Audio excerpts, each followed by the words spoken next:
Bismillahirrahmanirrahim. Assalamualaikum warahmatullahi wabarakatuh.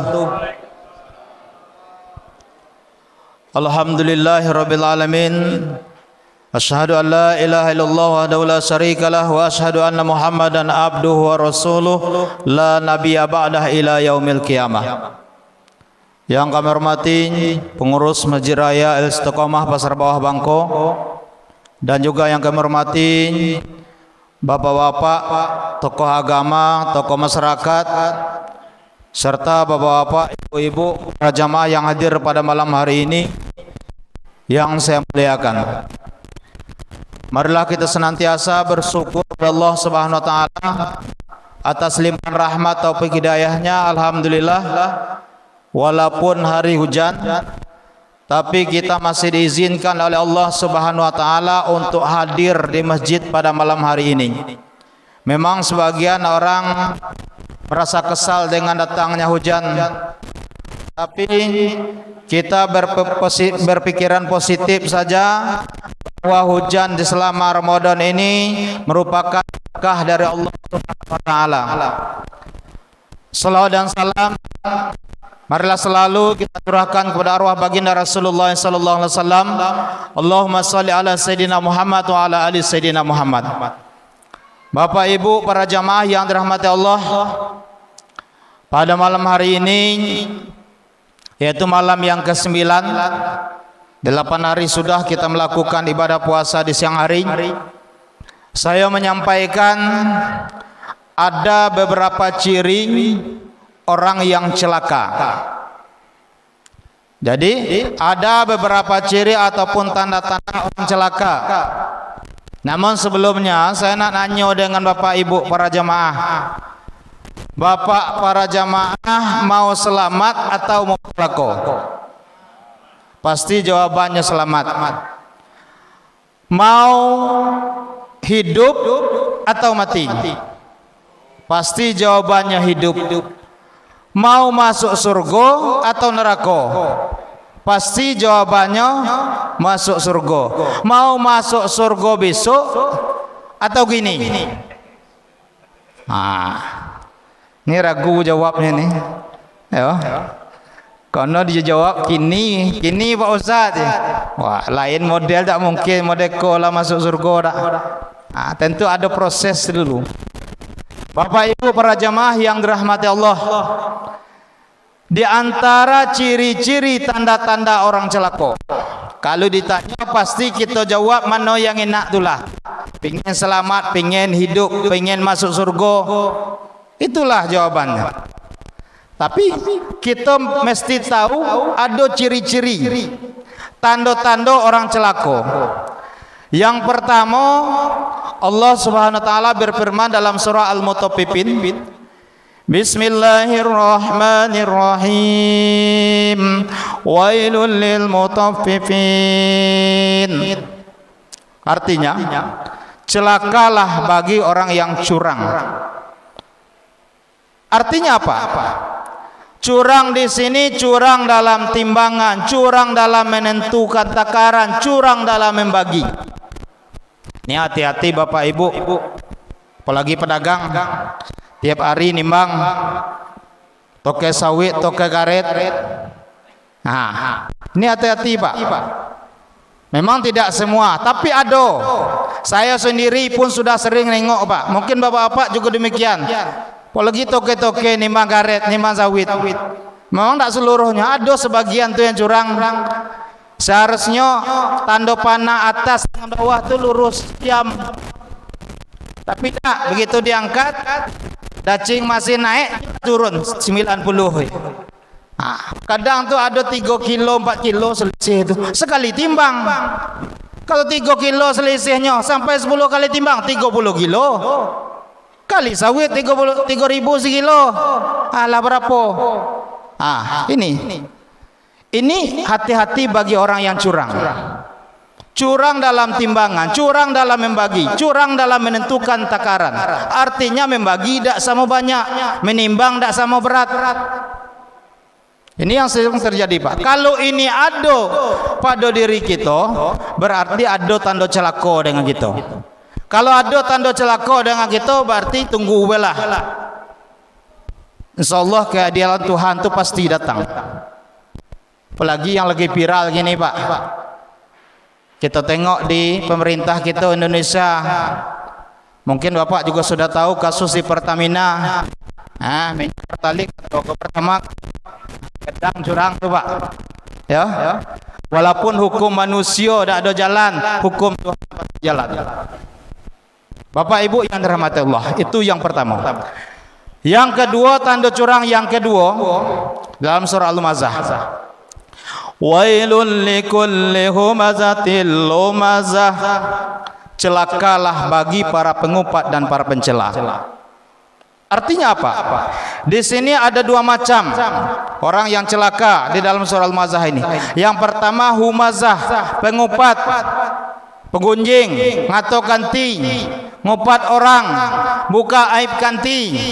Yang kedua pencela, bisa saja pencela itu dengan anggota badan. Macam mana kanti jalan terbata-bata, kita menirukan orang tu jalan seperti itu. Orang tu jalannya pincang, kita menirukan dengan tujuan mengejek. Ini berarti kalau ada seperti ini pada diri kita Bapak Ibu, berarti tanda celaka yang kedua ada dengan kita. Ini kadang tanpa disadari Pak. Apalagi bulan puasa, hati-hati. Beko lalita puasa dari sahur sampai maghrib, tak ada dapat pahala. Puasa sah lah, gaji tak ada. Kenapa? Sebab duduk tepi jalan, datang orang gemuk lewat, orang tu ngacau awak idak, nyapu awak idak, kita kadang tanpa sadar, woi induk kebau lah lewat pula. Ya. Kadang lewat lagi, kanti rambutnya geriting, nyo ngacau awak dak jegonya cuma lewat begitu duduk tepi jalan. Mie goreng lah lalu pula. Macam-macam cara. Itu tanpa disadari itu Pak. Apalagi kita puasa, mesti kita jaga yang demikian itu. Bapak Ibu yang dirahmati Allah. Jadi itu tanda celaka yang kedua, pengupat dan mencela. Kemudian yang ketiga Bapak Ibu, allazi jama'a malahu wa 'addadah, yang menumpuk-numpuk harta. Yang menumpuk-numpuk harta, pokoknya pagi, siang, sore, malam waktunya habis untuk ngumpul harta itulah. Yang teringat di pikirannya tu uang. Tak ada ingat kewajibannya dengan Allah Subhanahu Wa Taala. Sehingga dengan mengejar kehidupan dunia, mengejar duit banyak, macam mana cara harta banyak, lupa kewajiban dengan Tuhan. Ini yang ketiga tanda orang celaka ni. Orang yang numpuk-numpuk harta tapi lalai. Biasanya orang yang seperti ini dijawab oleh ayat selanjutnya, yahsabu annama lahu ahladah. Biasanya orang ini mengira bahwa hartanya tu bisa membuat dia kekal. Padahal tidak. Harta tidak akan membuat kita kekal. Sebanyak apapun harta kita, pangkat tinggi, harta banyak, jabatan tinggi, duit banyak, usaha banyak, kebun banyak, asal kita ingat finishnya adalah kematian. Itu finish, tak ada lain. Bapak Ibu yang dirahmati Allah. Jadi banyak orang yang kerjanya sibuk ngurus harta, menumpuk-numpuk harta. Biasanya orang yang sibuk menumpuk-numpuk harta ini disebut dengan orang kikir alias pelit. Harta banyak tapi tidak mau berwakaf, berimpak, bantu anak yatim, bantu orang miskin, tidak mau, berat. Karena dia merasa rugi.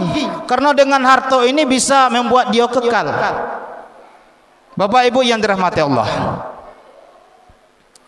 Padahal kalau dibandingkan harta kita Pak, ada kisah orang kaya itu sahabat Rasulullah yang bernama Abdurrahman bin Auf. Abdurrahman bin Auf tu Pak lah pening. Nya pening apa hartanya banyak nak dikemanakan. Sehingganya kerjanya tu berdagang. Pada suatu saat nyo pikir macam mana caranya nyo tetap berdagang tapi orang jangan membeli dagangan. Jangan membeli dagangan. Jadi pada hari itu dia menjual kurma busuk, Pak. Kurma busuk dia jual. Tujuannya supaya orang jangan membeli dagangan dia. Biar membeli dagangan orang lain. Jadi satu-satunya jual kurma busuk hari itu. Yang lain kurma elok kalau kurma bagus. Tapi karena yang namanya Tuhan yang berkuasa, rezeki tidak kemana. Kebetulan pula hari itu ada orang mencari kurma busuk. Tunya seorang lah yang jual kurma busuk. Akhirnya apa? Dibelilah semua orang. Banyak lagi harta. Ini Abdurrahman bin Auf nih. Ini kisah. Tapi Abdurrahman bin Auf ini adalah sahabat Rasulullah. Walaupun hartanya banyak, dia dermawan. Bapak Ibu yang dirahmati Allah. Cuman kadang-kadang kita harta banyak, impak tak mau, sedekah tak mau. Kaleng kotak masjid lewat be depan terus. Jumaat lewat, tarawih lewat, tak pernah mampir. Lewat be. Ini yang kacau ni. Bapak Ibu yang dirahmati Allah. Kemudian yang ketiga, yang keempat, tanda orang celaka, fawailul lil musallin. Celakalah bagi orang yang salat. Artinya apa? Orang yang lalai. Orang yang lalai. Lalai dengan salat. Kadang ada orang Pak, solat lah, cuman mulai dari wuduknya, istinja, wuduk tak diperhatikan, mulai sampai kalau bacaan. Nih, kalau ada di antara bapak ibu para jamaah yang ragu rasanya bacaan solat segala macam, tanya dengan yang tahu, Pak. Tanya dengan yang tahu. Tu sah malu, Pak. Tu sah malu. Karena yang namanya belajar itu tak ada batas dah. Sampai ke liang lahat. Saya lo banyak Pak ngajar orang tua, Pak. Ada yang saya ajar dari alif a, ba, ta. Tapi kena semangatnya, saya pun juga semangat ngajarnya. Dia memang betul-betul pingin tahu, alhamdulillah sampai Al-Quran. Bisa baca Al-Quran. Tapi kalau nak masuk MTQ ya tak bisa kita, Pak. Ya, namalah tua. Bahkan bapak tu nanya dengan saya, "Nya ngapal padek, Pak?" Bapak ni ngapal padek. Juz 30 hampir ngapal. Jadi kadang disuruhnya saya nyimak hafalan. Tolong simak hafalannya Pak Ustaz. Jadi saya simak dari Amata Salun sampai Anas. Ya ada lah lupa dikit-dikit kan. Di mana salahnya Pak Ustaz? Kalau salahnya ya ada lah Pak tu. Cuman kalau untuk bersih bacaannya sulit tu. Kenapa tu? Apa yang Bapak baca tu lah ngembuih galo tu. Apa dak ngembuih gigi labih? Kan itu. Yang penting dak belajar. Bapak Ibu yang dirahmati Allah. Banyak Pak. Kadang sembahyang ikut sembahyang. Bacaan entah di mana, wuduk entah di mana. Ada juga saya lah 3 kali nengok bapak-bapak ngambil wuduk terbalik, ada juga. Sudah basuh tangannya, basuh kuping, sudah basuh kuping, basuh rambut, basuh kaki. Di asal kita solat dengan lurus dengan sempurna belum tentu lagi. Yang penting kita ada hati kita, niat kita untuk belajar. Bapak Ibu yang dirahmati Allah, yang keempat ini adalah lalai dengan solat. Kadang sembahyang, kadang tidak. Tunggu dulu, kaget dulu, ujung-ujungnya tak sembahyang. Itu yang sering terjadi, Pak. Bapak-bapak, ibu-ibu yang dirahmati Allah, oleh karena itu jangan sampai ada tanda celaka ada pada kita. Kalaulah ada tanda celaka dengan kita, berarti nunggu azab Tuhan bakal datang, sengsara yang akan kita dapatkan. Bapak Ibu yang dirahmati Allah, demikian yang dapat kami sampaikan, lebih dan kurang mohon maaf. Semoga bermanfaat bagi kita semua. Subhanallah wa bihamdihi, subhanakallahumma wa bihamdika, asyhadu an la ilaha illa anta, astaghfiruka wa atubu ilaik. Wassalamualaikum warahmatullahi wabarakatuh.